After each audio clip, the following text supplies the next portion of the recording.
వెంటొస్తానన్నావు, వెళ్ళొస్తానన్నావు, జంటై ఒకరి పంటై వెళ్ళావు.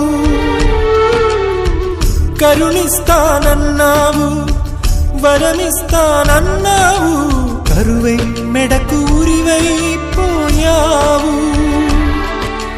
దేవతలోనూ ద్రోహం ఉందని తేలిపావు, దీపం కూడా దహిస్తుందని తేల్చావు.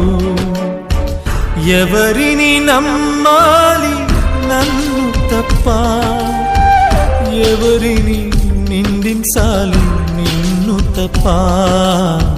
నువ్వంటే ప్రాణమని, నీతోనే లోకమని, నీ తోడే లేకుంటే బ్రతికేది ఎందుకని ఎవరికి చెప్పుకోను.